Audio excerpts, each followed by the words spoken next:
gente vai, como de costume, né? Pelo menos algumas vezes a gente faz isso. Vamos abrir primeiro na segunda carta de Paulo aos Tessalonicenses. Depois a gente vai lá para continuar o nosso estudo na primeira carta de João. Segunda carta de Paulo aos Tessalonicenses, capítulo 2.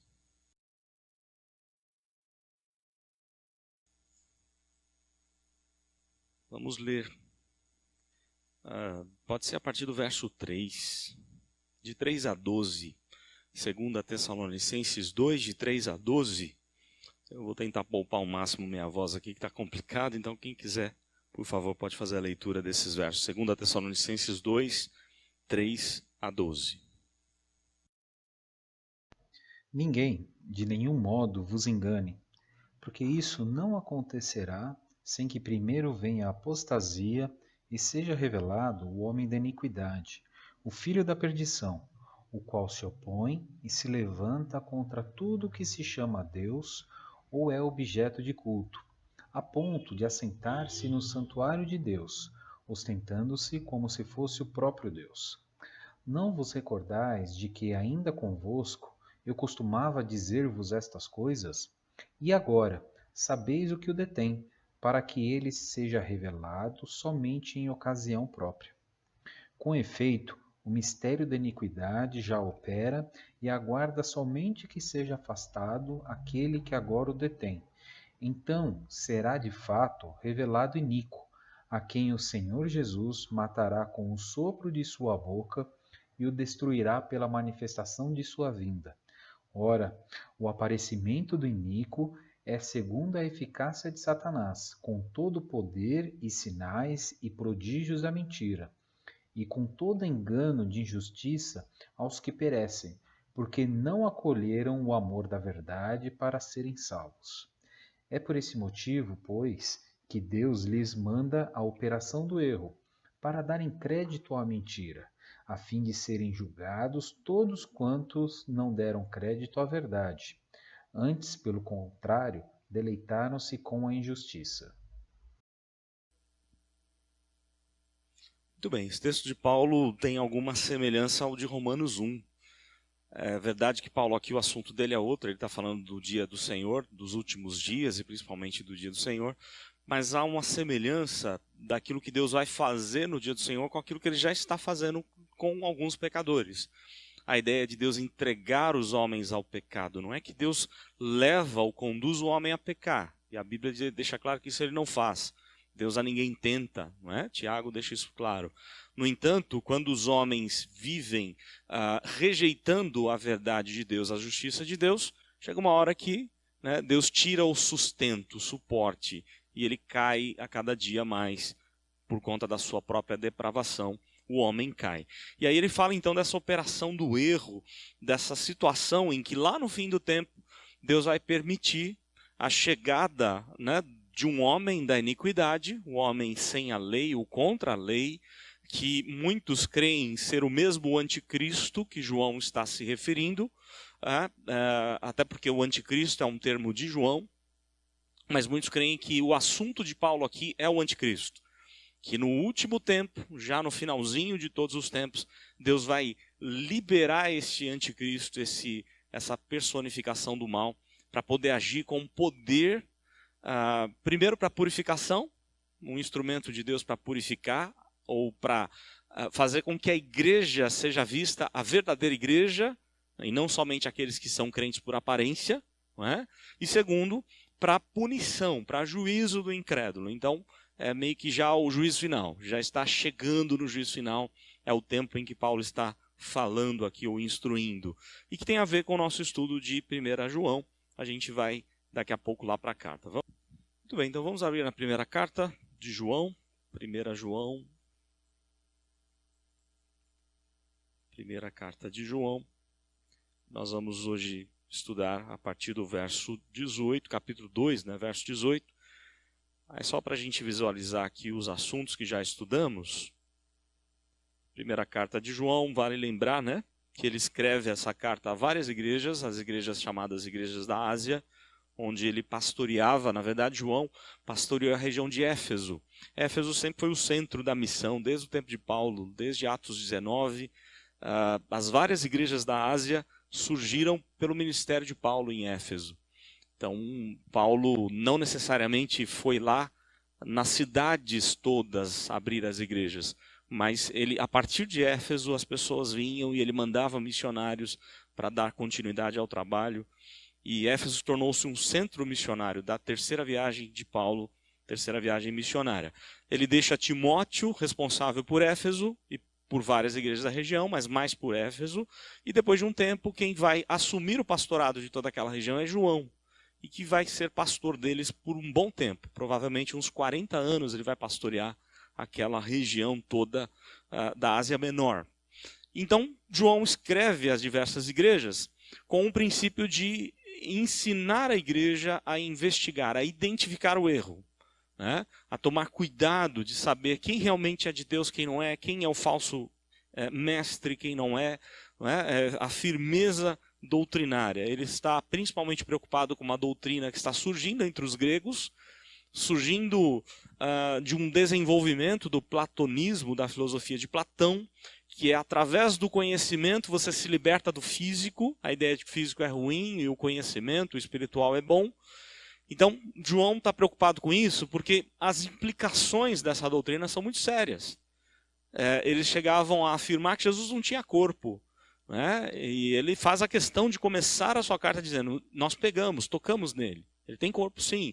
Se Deus não está preocupado com o corpo, eu faço o que eu quero do meu corpo. Eu não preciso ajudar pessoas que estão passando necessidade no corpo. Então as implicações eram muito graves e João, durante a sua carta, ele vai tratar desse assunto. Lá no primeiro capítulo, a parte principal do que ele fala é sobre a questão do pecado, né? O pecado ele é relevante, sim. Ele é um assunto muito importante e João está dizendo: quem diz que não tem pecado é mentiroso.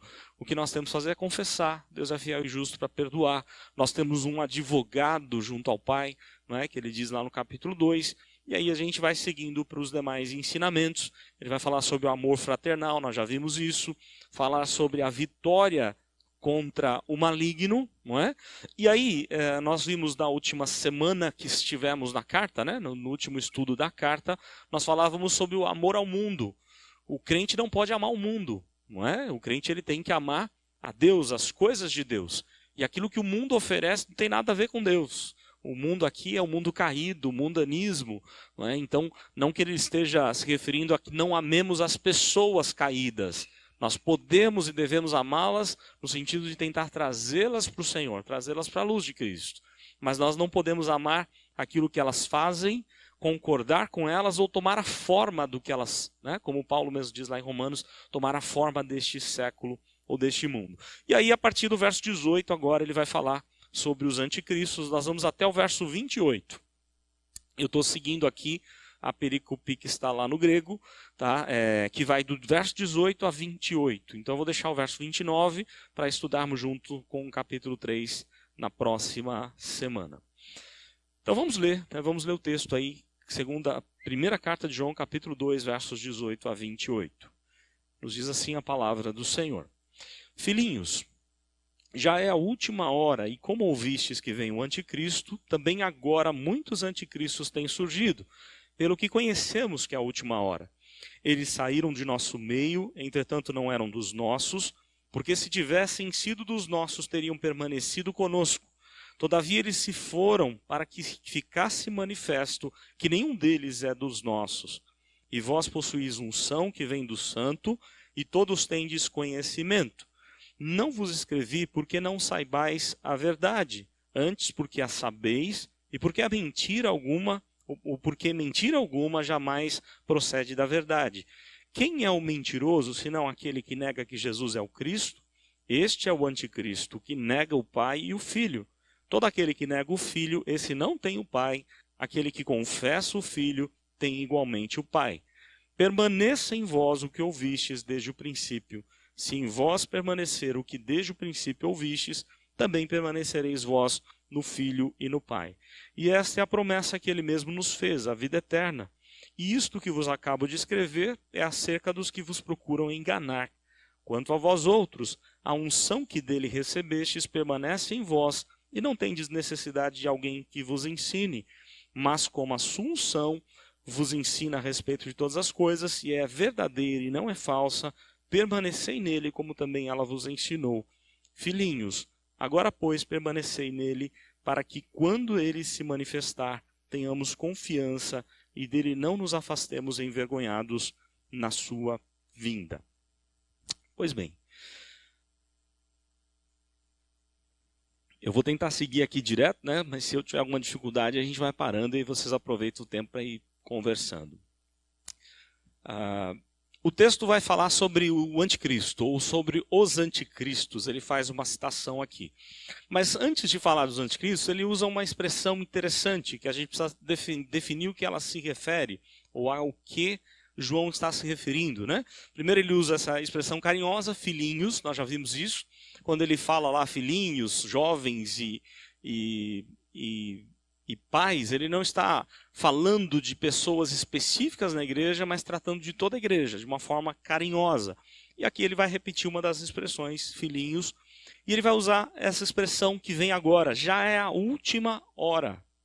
E o que significa então a última hora? Ao que ele está se referindo? Na verdade, nas Escrituras ou no Novo Testamento, a última hora é desde a vinda de Jesus, da primeira vinda, até a volta de Jesus. Então, última hora, não pense que ele está se referindo à última hora mesmo do relógio quando Jesus está voltando. Não, a ideia do Novo Testamento é que nós já vivemos na última hora. Que o Novo Testamento vai chamar de últimos dias, ou vai chamar de fim dos séculos, ou de últimos tempos. Tá? E você tem as referências aí que eu enviei, né? Em Atos 2, em 2 Timóteo, em 1 Coríntios, em 1 Timóteo e em Judas. Você tem todos, aliás, em Hebreus também fala, né? Nesses últimos dias nos falou através do Filho. Outrora Deus falava aos pais, né, de formas diversas.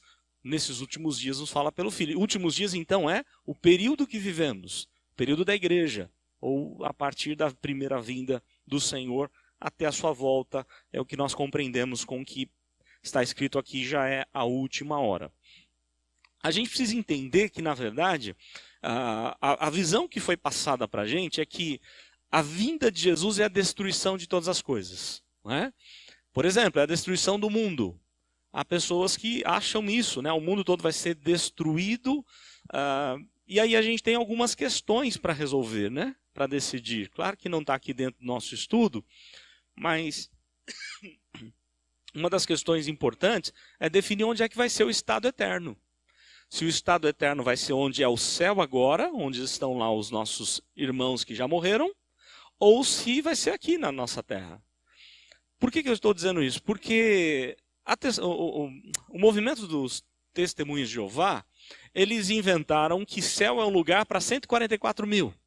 Baseado num texto de Apocalipse, muito mal interpretado, porque 144 mil é o representante do Antigo Testamento, do Novo Testamento e toda a plenitude do povo de Deus, Antigo e Novo Testamento, representando os 144 mil.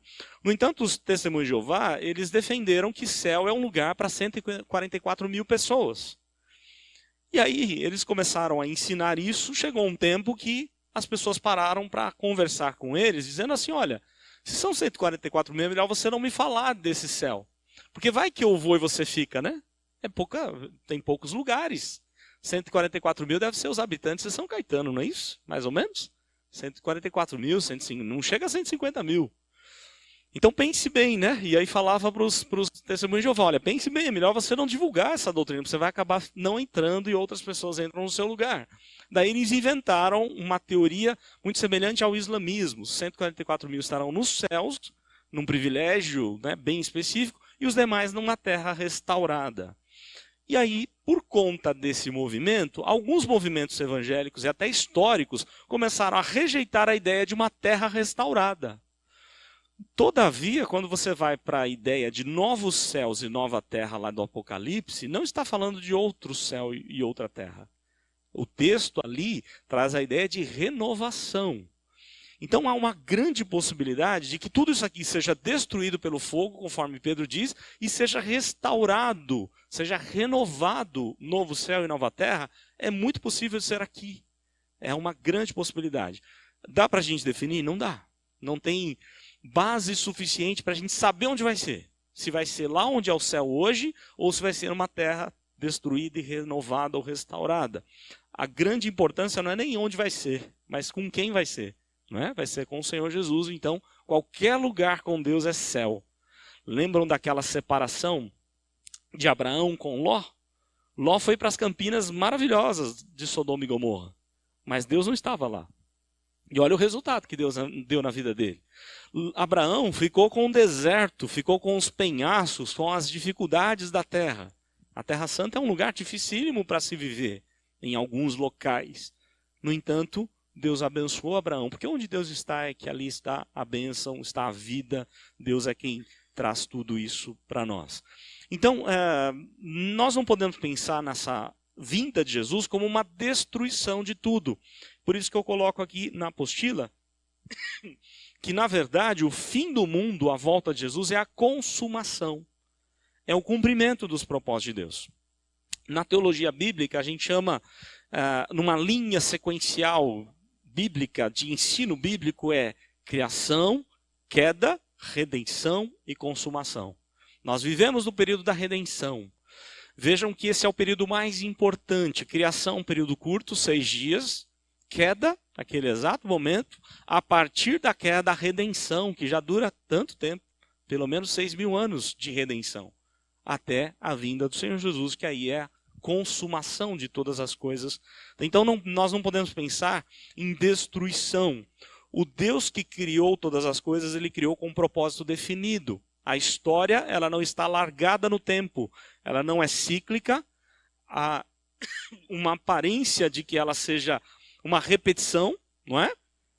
Mas ela não está repetindo, ela está indo para um alvo, ela está indo para o objetivo final decretado por Deus lá na sua eternidade, que é a consumação. Então, quando a gente pensa em últimos dias, nós temos que entender que é o período da ressurreição, ou que vai até a volta do Senhor Jesus. A primeira vinda, a sua morte e ressurreição, até a sua volta. Quando aí sim, plenamente, o reino de Deus vai ser totalmente instaurado. A gente chama na teologia de o já e ainda não. Deus reina? Reina. O reino de Deus é presente? Já é presente. Só que não totalmente. Totalmente vai ser na volta do Senhor Jesus, quando tudo vai ser restaurado. Então, essa expressãozinha, a última hora, ela, né, como diz o ditado popular, aí dá pano para manga. Tem muitas discussões aí para definir o que João e outros escritores do Novo Testamento defendem. Aí ele fala então que nessa última hora, ou nesse tempo que nós vivemos, ele vai falar assim: filhinhos, já é a última hora, como ouvistes que vem o anticristo, também agora muitos anticristos têm surgido. Ele vai falar que o anticristo vem, a ideia de alguém que virá como anticristo. No entanto, ele fala, muitos anticristos já estão conosco. Eles já estão no nosso meio. Né? É a defesa de João. E uma das marcas, então, desse período dos últimos dias, você lembra lá dos sinais escatológicos do sermão de Jesus? São vários sinais, guerra, rumor de guerra, terremotos, né? Ele vai listando uma série de coisas, dentre eles o anticristo. É um dos sinais. Nesse período até a sua vinda, ou a sua segunda vinda, acontecerão algumas coisas para testar. Ele vai vir mesmo, ele já está vindo. Tudo aquilo que ele determinou, que ele disse, está se cumprindo. Né? Então, a ideia desse período dos últimos dias, ou dos últimos dias, é que há essa vinda do anticristo, há a presença dele já agindo no nosso meio. O anticristo na Bíblia é uma referência, na verdade, a Daniel.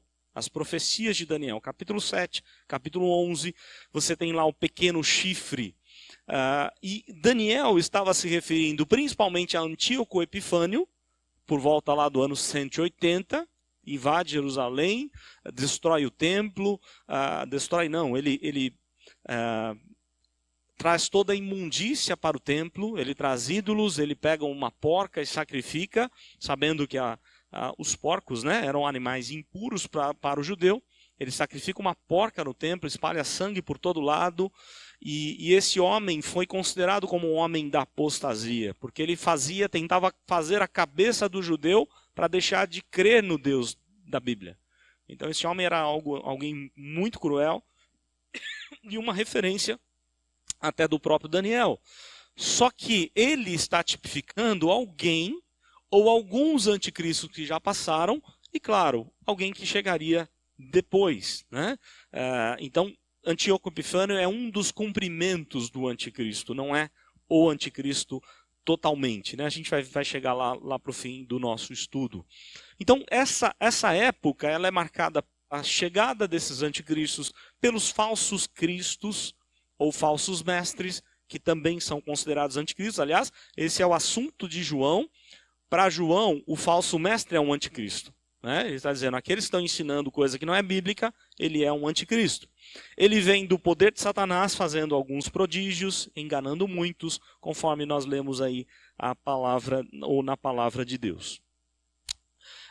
Ele fala assim, muitos anticristos têm surgido, pelo que conhecemos que é a última hora.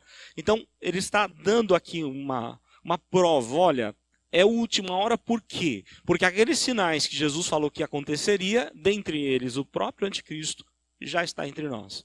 Já está agindo no nosso meio. Isso ainda no verso 18.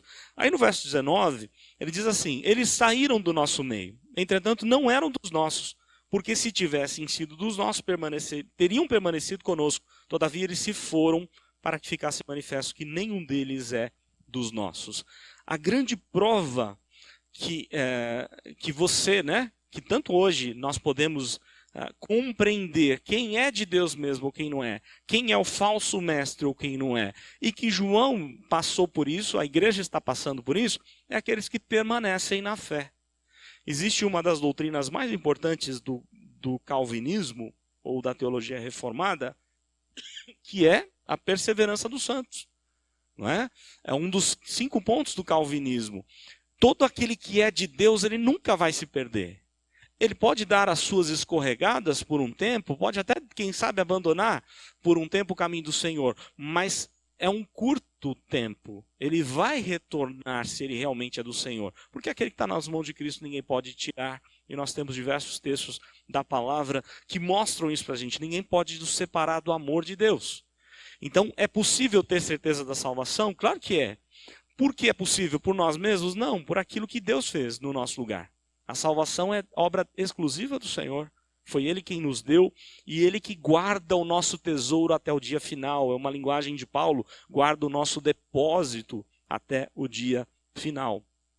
Então, na verdade, o crente verdadeiro, e aqui eu coloquei em aspas, eu queria ler o que o doutor Augusto Nicodemos fala, citando inclusive João Calvino, um ensino de João Calvino desse texto. Ele diz assim, o crente verdadeiro poderá vacilar e ficar com dúvidas em alguns momentos, e por algum tempo, mas jamais se deixará levar pelo erro religioso a ponto de abandonar a igreja de Cristo e abraçar o erro. Os que apostataram da fé e foram para o erro religioso, na verdade, nunca foram crentes de verdade. E a expressão que é usada aqui, para que fique manifesto que nenhum deles é dos nossos, é muito forte. É a ideia de que você descobre, a máscara cai quando a pessoa abandona o evangelho. Ela apostatou da fé. E aí você percebe, peraí, esse aqui nunca foi do Senhor. Eu achava que era, mas não era. Porque ele nunca foi do Senhor, ele não crê naquilo que a Bíblia ensina, ele não faz, ele não deseja aquilo que a Bíblia ensina. Então a ideia, e John Stott fala sobre isso, a ideia do fingimento, né? Não vai ficar escondido, vai chegar uma hora que a máscara vai cair. Tanto John Stott quanto outros autores citando os ensinamentos de Calvino, no comentário de Calvino sobre esse texto especificamente. Então ele está dizendo, olha, os anticristos saíram do nosso meio, saíram da igreja. Esse é o ensino do Senhor Jesus. Na igreja não há só trigo, há joio no meio do trigo, né? E aí João está pegando essa ideia e falando, olha, só que vai chegar uma hora que isso vai ficar nítido, eles não vão mais ser dos nossos, eles vão acabar indo para outro lugar. E aí o verso 20 diz assim, e vós possuís unção que vem do santo, e todos tendes conhecimento. E essa unção que vem do santo, o que será que, qual é a referência, né? Há 2 grandes possibilidades aqui. Unção que vem do santo seria uma referência à palavra de Deus, à palavra do Evangelho. ou uma referência ao próprio Espírito Santo. Alguns defendem que a unção, né, nós, como povo de Deus, recebemos a palavra do Evangelho, tá? E ela nos dá conhecimento para identificar o erro. É aquilo que João está dizendo. No entanto, é preferível entender que a unção aqui tem a ver com o Espírito Santo.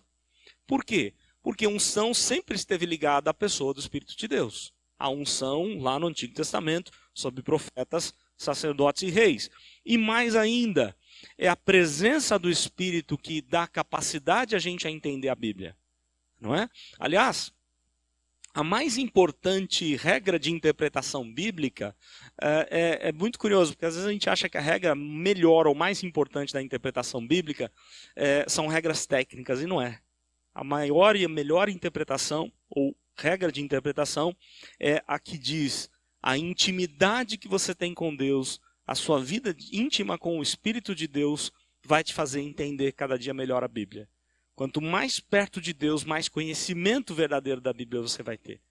Né? Por quê? Porque quem faz a obra é o próprio Espírito que nos santifica pela palavra, que revela o nosso pecado na palavra, que leva-nos ao arrependimento, que inclina o nosso coração a uma vida certa de acordo com o Evangelho. Então, quando eu compreendo que a unção aqui é a própria referência ao Espírito Santo, eu já estou incluindo a palavra de Deus. A ferramenta do Espírito é a palavra, ele dá conhecimento ao cristão por meio das Escrituras. Muito bem. Aí nós vamos para os demais versos. Os versos aqui são curtos e vamos gastar mais tempo, mais para o final só, quando eu vou falar aqui um pouquinho mais sobre o anticristo. Verso 21, ele diz assim: não vos escrevi porque não saibais a verdade, antes porque a sabeis e porque mentira alguma jamais procede da verdade. Quem é o mentiroso, senão aquele que nega que Jesus é o Cristo? Este é o anticristo, o que nega o Pai e o Filho. Todo aquele que nega o Filho, esse não tem o Pai. Aquele que confessa o Filho tem igualmente o Pai. Negar o Filho era a principal doutrina dos gnósticos. Qual que era a ideia deles? Eles faziam uma diferença entre Jesus e o Cristo. Lembram disso? O Cristo veio em Jesus lá no batismo e saiu na crucificação. Vocês lembram que era uma das teses gnósticas, uma das mais importantes? A ideia, quando Jesus fala, por que me abandonaste? Ele está fazendo uma referência, o Jesus é humano, o Cristo é o divino, é o Messias, mas que abandona o Senhor Jesus na crucificação. Isso é uma tremenda de uma loucura, não tem base alguma para defender. Aliás, o Senhor Jesus fala do abandono do Pai, não é? E não dele próprio. Né? Jesus e Cristo é a mesma coisa.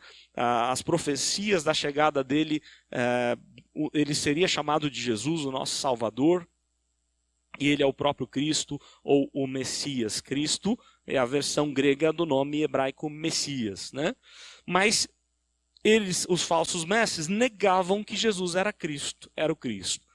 Aqui é muito interessante e muito prático, porque para você identificar uma seita, essa é a essência. Qual a maior característica de uma seita? É atacar a pessoa do Senhor Jesus, pessoa e obra de Cristo. De que maneira? Como é que a gente identifica uma seita? Se a seita até crê em Jesus, mas que não dá a mesma essência, o mesmo valor que Jesus tem. Por exemplo, algumas seitas defendem que o Pai é tudo, né? O Pai é Deus, o Pai é o Jeová, e que Jesus seria um deusinho, ele pode até ser um salvador, ou como o próprio islamismo respeita Cristo como um profeta apenas, não é? Mas não coloca ele em pé de igualdade com o Pai. Tudo isso é a característica de uma seita. Quando você enfatiza demais a obra do Espírito Santo, sem falar de Cristo, é seita da mesma forma. Por que é seita? A função do Espírito é apontar para Cristo. Aliás, na nossa confissão de fé é muito curioso, porque ela diz assim, o Pai enviou o seu Filho, e a Bíblia é clara quanto a isso, e aí a confissão de fé de Westminster ela diz que o Espírito Santo foi enviado pelo Pai e pelo Espírito. Então a obra do Espírito é apontar para os dois.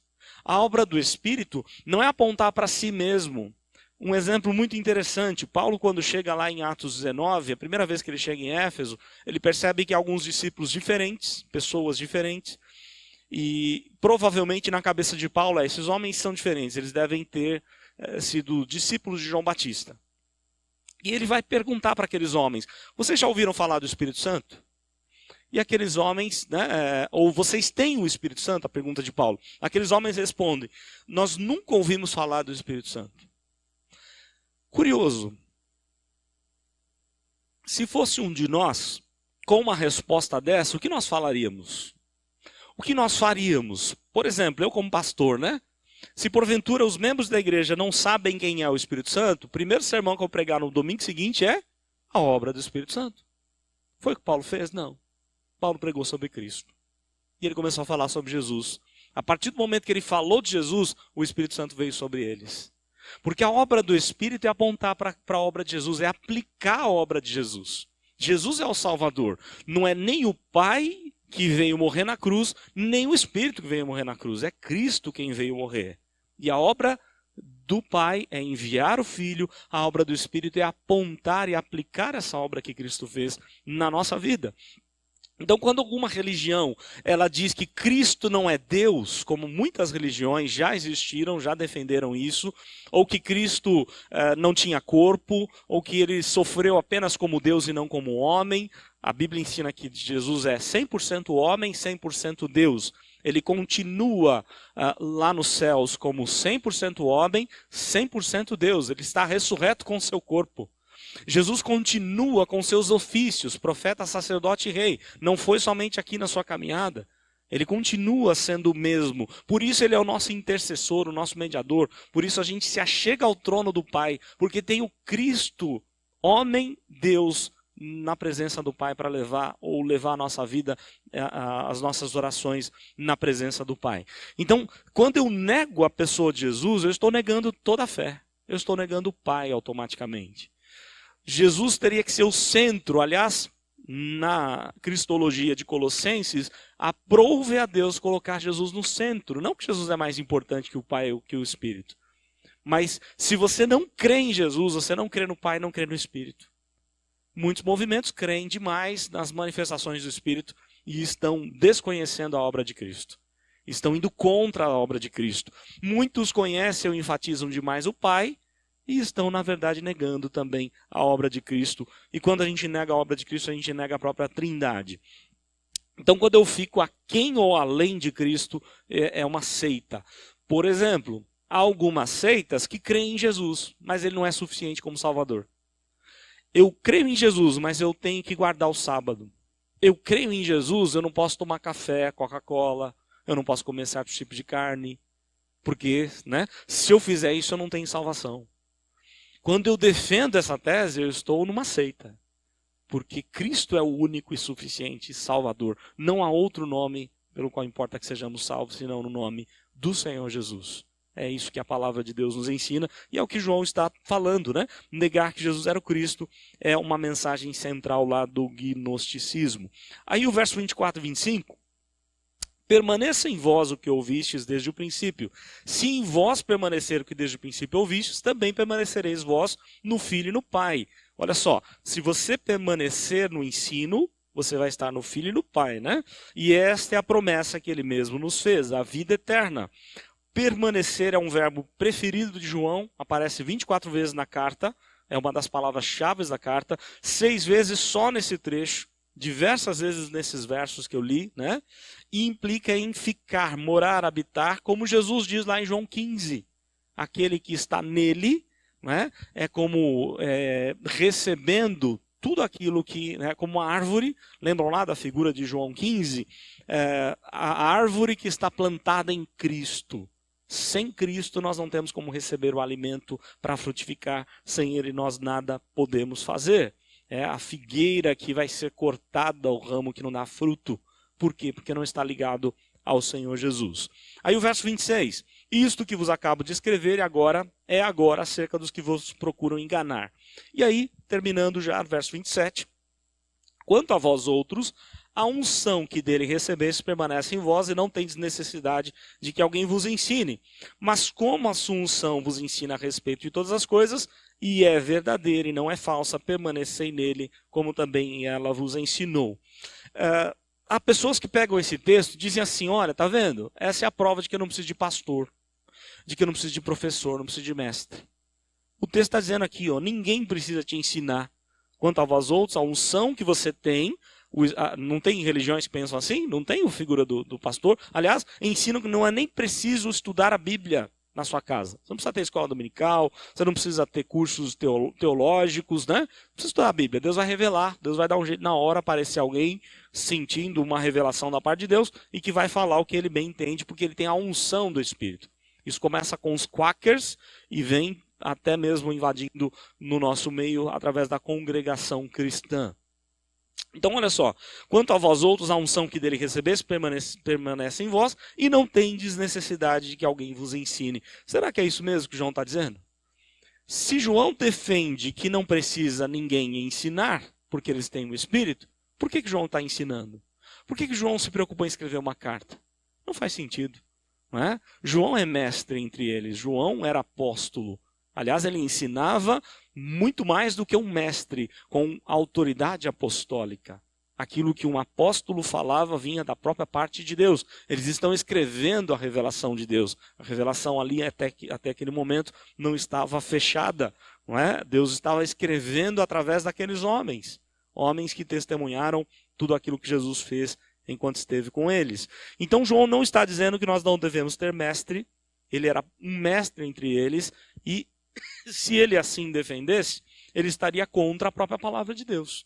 Efésios 4, né, diz lá que Deus distribui os dons na igreja, alguns para profetas, outros para apóstolos, outros para evangelistas. Para quê? Para que toda a igreja alcance o quê? A estatura perfeita de Cristo. Qual o propósito de Deus? É fazer a gente feliz? Não. Qual o propósito de Deus? É fazer a gente casar com o que a gente bem quer? É fazer a gente ser bem-sucedido na vida? Não. O único propósito de Deus é nos tornar como Cristo, como seu único filho. Efésios deixa isso claro.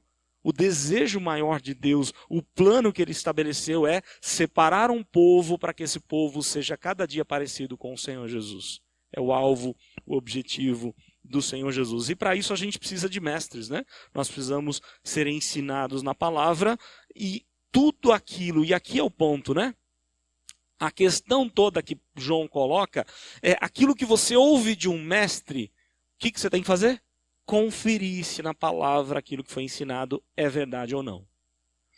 Daí eu tenho uma tremenda dificuldade com as revelações. Por quê? Eu não posso dizer assim que Deus não pode usar uma pessoa para falar de algo que vai acontecer no futuro, né?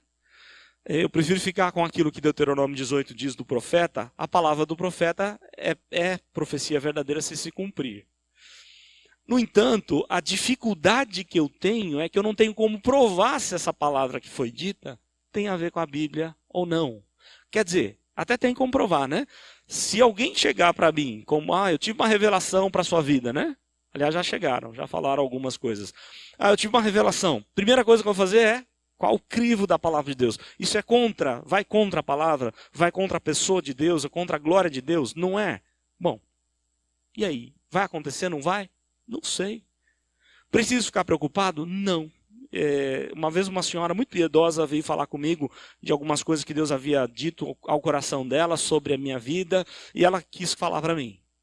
E eram coisas boas, ainda bem por isso, né? Uma característica até diferente dos profetas do Antigo Testamento.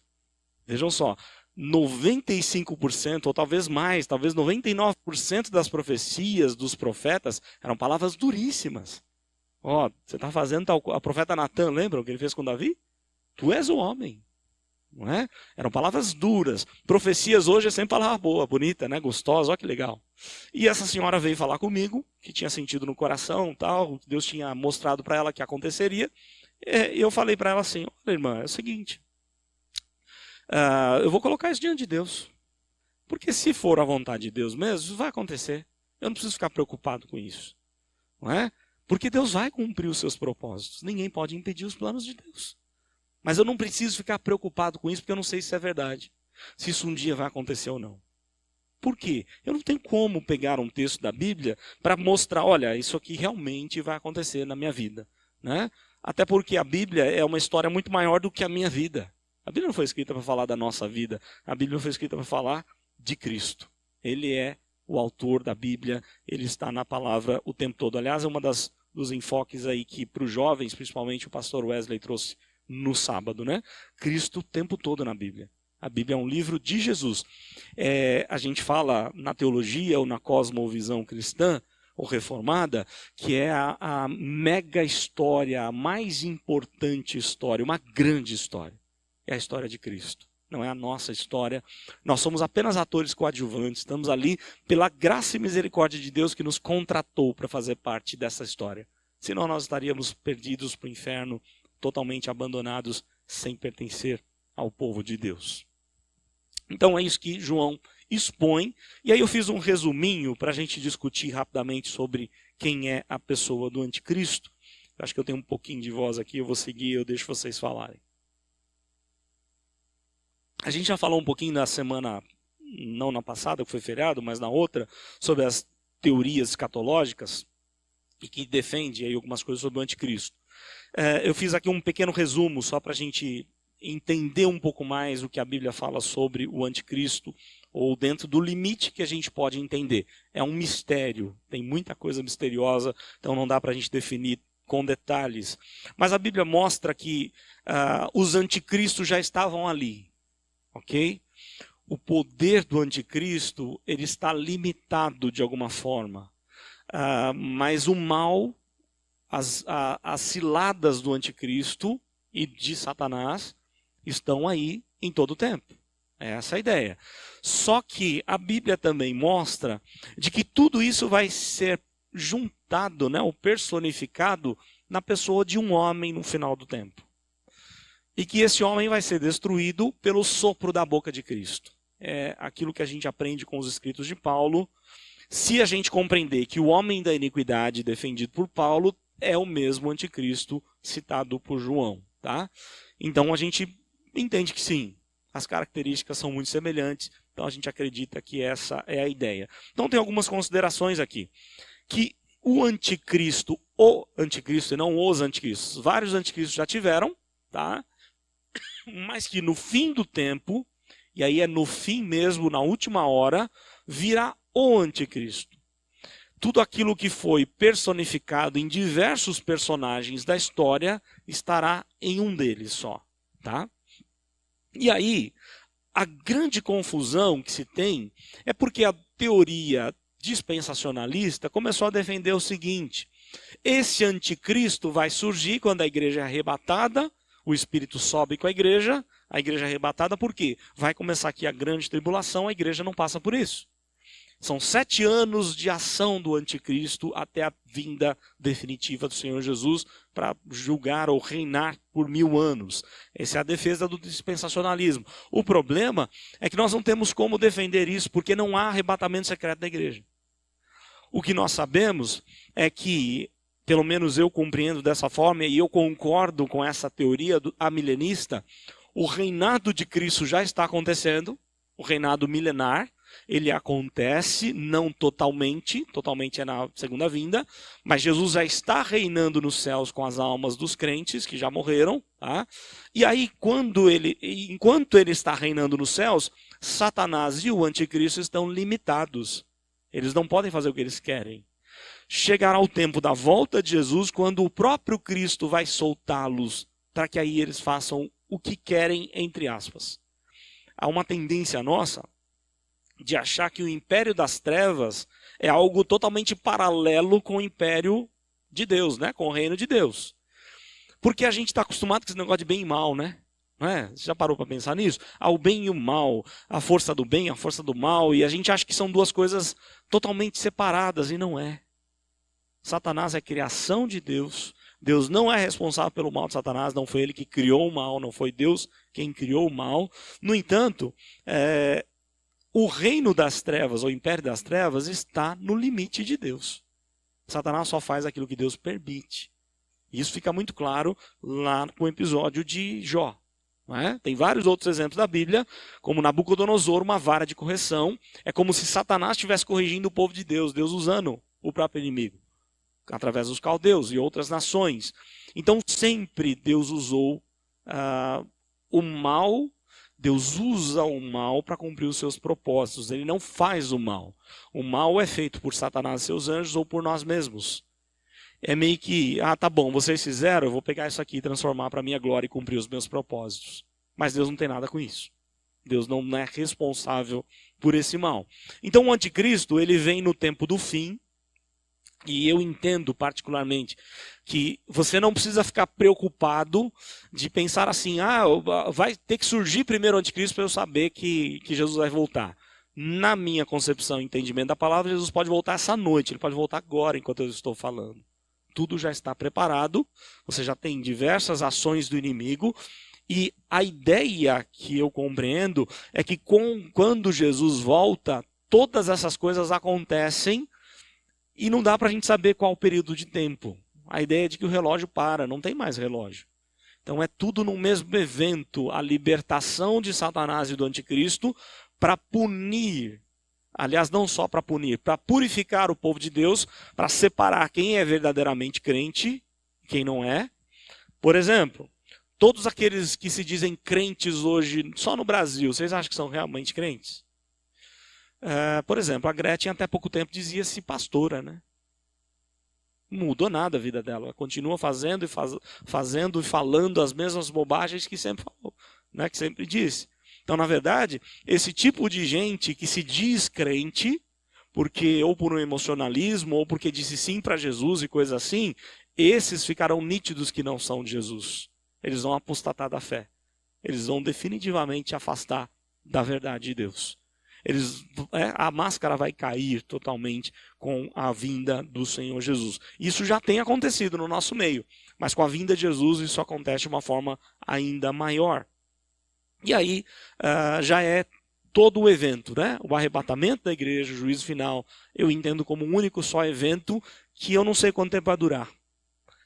Eu não acho que vai durar, apesar de que para Deus tudo é possível, ele pode fazer isso num piscar de olhos, né? Ele pode fazer tudo acontecer num lance de menos de um segundo. Mas eu creio que não. Eu creio que isso vai durar como um evento, né, e durando algum tempo, mas não dá nem para saber tempo, porque o relógio para. Então, algumas características, estou falando demais aqui. O anticristo vem no tempo do fim, a primeira característica. A segunda, ainda não veio totalmente, porque tem algo que o limita. E eu ouvi uma certa discussão. O que é que está limitando a ação do anticristo, então?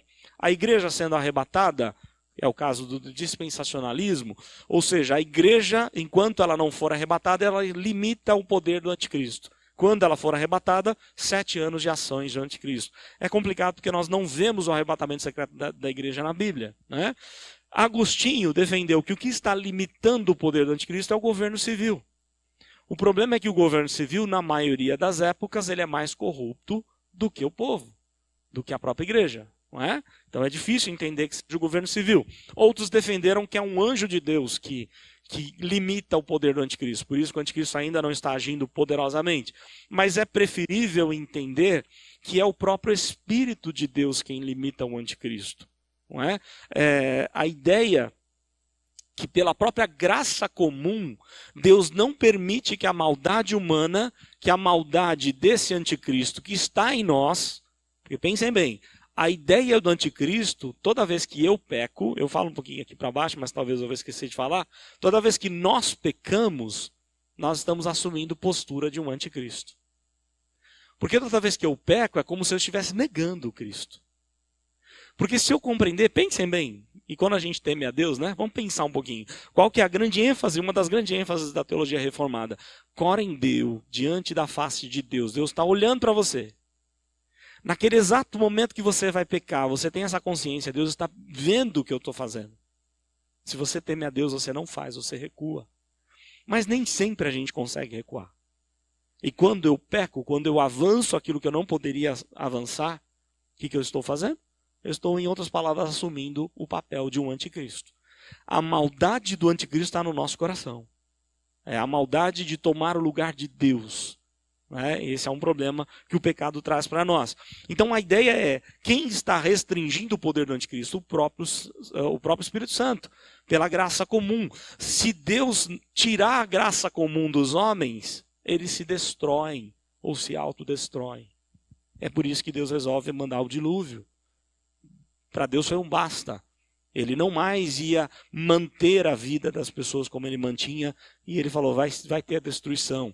Se a destruição não viesse, o próprio Noé se contaminaria com o mal, porque a maldade também estava no coração de Noé. Era só uma questão de tempo.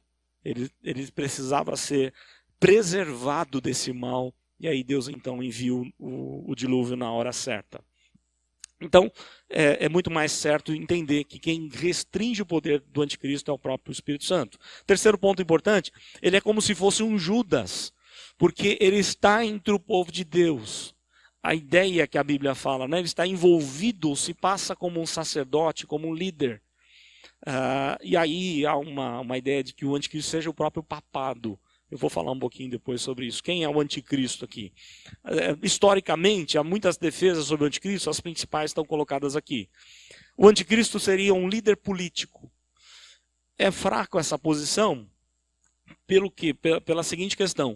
Qual que é a ligação de um líder político com a igreja? Nem sempre tem. Num certo período da história, lá na Europa, você tinha igreja-estado. Não é? Mas hoje não é, hoje o governo é separado da igreja, na maioria dos países. Então falar que é um líder político é meio difícil, não é essa a compreensão. Calvino defendia que o anticristo não é um inimigo de fora, mas da família da fé. Olha só a visão de Calvino. É alguém da igreja, que se coloca entre nós como um de nós e de repente aparece como um homem da iniquidade. Então é algo assim muito forte, né? Outros defendem que o anticristo são os falsos profetas. Então há uma linha que compreende que não há um anticristo, mas vários anticristos. A gente pode entender sim claramente que muitos anticristos surgiram. O faraó do Egito era anticristo, Herodes era anticristo, Nero era anticristo, né? Você tem vários anticristos na história. Você tem a rainha sanguinária que matou diversos protestantes como anticristo. Você tem diversos personagens, mas o que Paulo mostra, pelo menos a ênfase de Paulo, é que haveria um personagem lá no final para ser essa junção de toda a maldade de uma só pessoa, para que ele fosse assim destruído. E aí, os reformadores, como Lutero, reformadores e os puritanos, presbiterianos ingleses, entenderam que o anticristo era quem? O papado.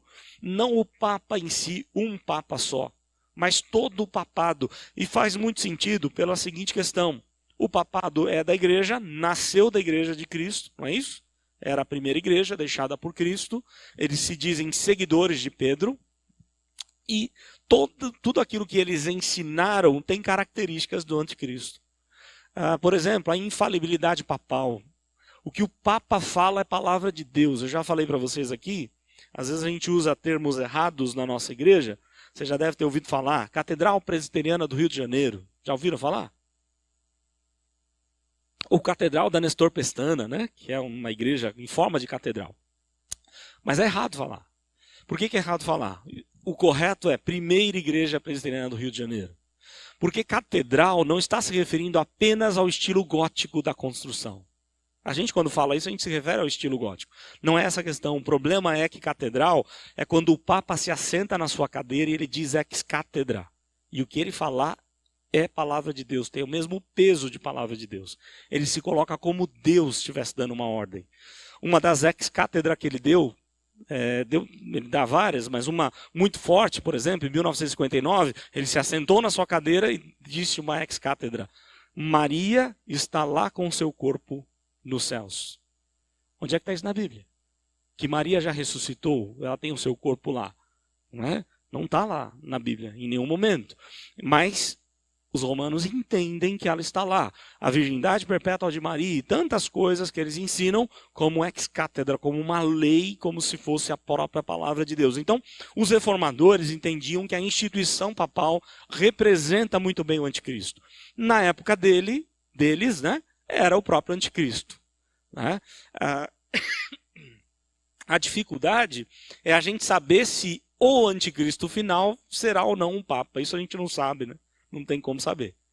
Mas as características são muito fortes. E há uma outra linha, então, que compartilha com essa ideia dos reformadores, do papado, mas que compreende um homem no final, que pode ou não ser um papa, mas que tem todas as características do papado, mas talvez não seja um papa.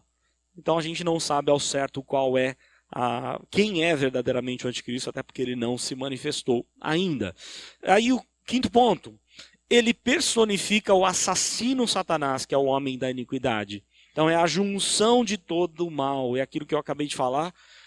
Toda vez que nós pecamos, nós estamos agindo conforme o desejo de Satanás.